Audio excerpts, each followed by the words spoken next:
بسم اللہ الرحمن الرحیم کہ اپنی بیوی سے آدمی آگے اور پیچھے دونوں سے جماع کر سکتا ہے۔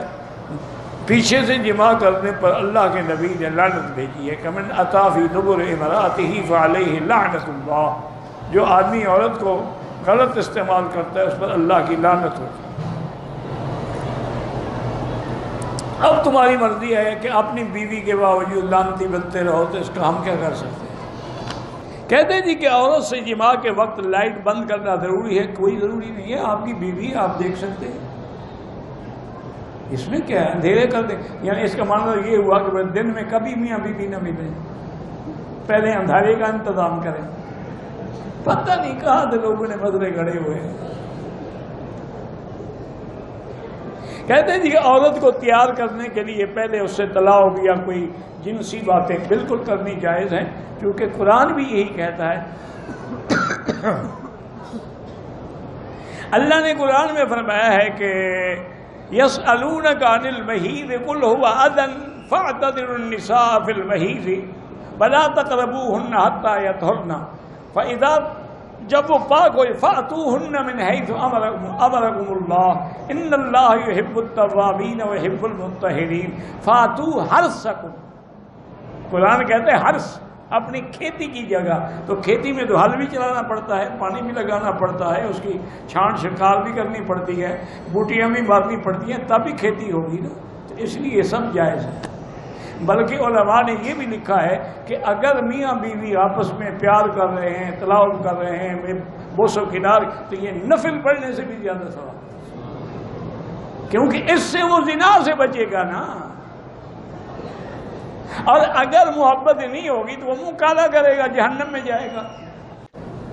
اگر عورت اپنے مرد کے شرمگاہ پہ بوسہ دے، بہرحال یہ شریعت کے خلاف ہے۔ میاں بیوی بغیر کپڑوں کے سو سکتے ہیں؟ کیوں نہیں سو سکتے؟ ہاں میاں بیوی ہیں، بالکل سو سکتے ہیں۔ تم وہ مسئلے پوچھو نا جی شریعت کے یا تقوی کے، پرہیزگاری کے، وہ چھوڑو۔ وہ تو انبیاء نے تو کبھی دیکھا نہیں، بی بی فرماتی کہ میں نے حضور کا بدن ہی نہیں دیکھا، تو وہ بغیر کپڑوں کے کیسے سوتے ہوں گے؟ وہ بلند مقام ہے۔ جہاں تک فتویٰ ہے وہ یہی ہے کہ تم میاں بیوی سو سکتے ہو بغیر کپڑوں کے۔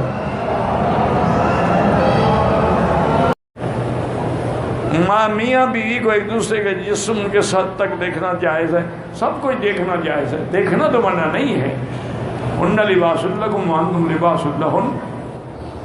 کہتے ہیں کہ اگر میاں بیوی ملیں اور نطفہ جو ہے وہ باہر ضائع کر دیں تاکہ حمل نہ ٹھہرے، اگر اس پہ عورت بھی راضی ہو اور کوئی مجبوری بھی ہو تو جائز ہے، ورنہ جائز نہیں ہے۔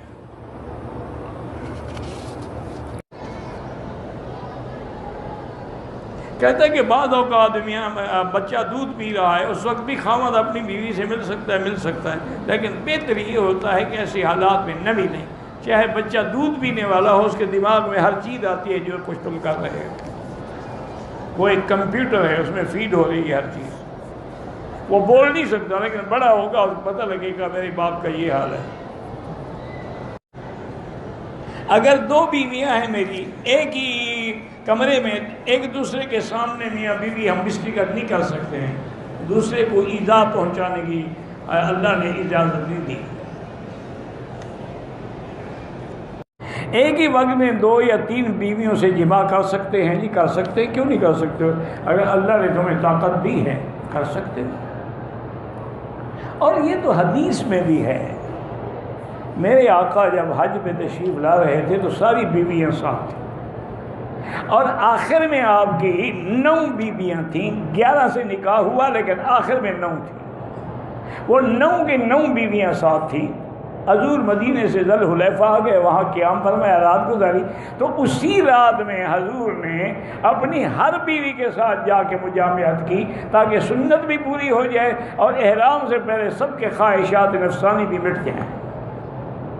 تو اگر یہ ناجائز ہوتا تو حضور سب سے کیوں ایسی بات کرتے؟ جائز ہے۔ کوئی آدمی عورت کے ماہواری کے ایام میں ہم بستری کرے وہ گناہ گار ہے، توبہ بھی کرے، صدقہ و خیرات بھی کرے، قرآن کے خلاف ہے کہ یسألونک عن المحیض قل هو اذى،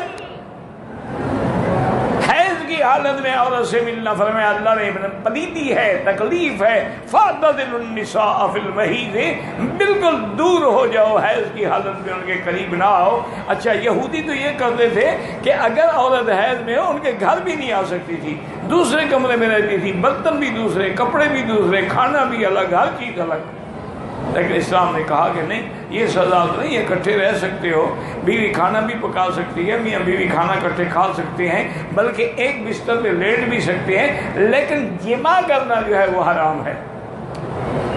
اور یاد رکھیں کہ حیض کی حالت میں جماع کرنے سے دونوں کو ایسی ایسی بیماریاں لگتی ہیں پر جن کا دنیا میں کوئی علاج ہی نہیں۔ یہ ایڈز کہاں سے آیا ہے؟ اسی سے تو آیا ہے نا، کیونکہ ان کے نزدیک تو ہے شاید کچھ ہے، کنڈم چڑھا لیا اور وہ ٹھیک ہے، کام کر لیا۔ انا للہ و انا الیہ راجعون۔ نتیجہ یہ نکلا ہے کہ آج کتے کی موت مر رہے ہیں، دوائی کوئی نہیں دنیا میں۔ قرآن کی مخالفت کرو گے تو مر جاؤ، اگر غلطی ہو گئی کہ توبہ کرو، اور بلکہ 1 دینار کے قریب صدقہ بھی کرو۔ صحیح حدیث میں ہے، ایک آدمی نے، مکے کا آدمی تھا، اس نے انصاری لڑکی سے شادی کی، یعنی لڑکی مدینہ منورہ کے انصار کی تھی، شادی کرنے والا مکے کا مہاجر تھا۔ میاں بیوی جب رات کو اکٹھے ہوئے، اب وہ بیوی کو کہا ایسے لیٹ جاؤ، کھڑی ہو جاؤ، ایسے بیٹھ جاؤ، ایسا۔ اس نے کہا کیا کہتے ہو تم؟ ہم تو صرف سیدھا سو کے جماع کراتی ہیں۔ انہوں نے کہا یہ کیا مطلب ہے جب شریعت میں؟ انہوں نے کہا نہیں، بالکل حضور سے پوچھیں گے، پھر اس کے بعد جیسے تمہاری مرضی آئے کرنا۔ انہوں نے کہا ٹھیک ہے۔ صبح کو حضور کی خدمت میں آئے، انہوں نے پوچھا، انہوں نے فرمایا کہ ہاں بس عورت کا پچھلا حصہ استعمال نہ کرو، باقی تمہاری مرضی ہے، کھڑے ہو کے، بیٹھ کے، لیٹ کے، جو چاہو کرو۔ فاتو حرثکم انا شئتم۔ تو یہ میری بیٹی ایسے مسئلے ہوتے ہیں، کوئی اس میں یہ بات نہیں کہ میں کیوں جواب دیتا ہوں، یہ دینا پڑے گا، ورنہ وہ تو ساری زندگی پھر چوستے رہیں گے۔ کہتے جی کہ میاں بیوی ملنے سے پہلے دعا، کپڑے اتارنے سے پہلے دعا مانگ سکتے ہیں، اللہم جنب الشیطان عنا وجنبنا ما رزقتنا منہ، یا اعوذ باللہ پڑھ لیا۔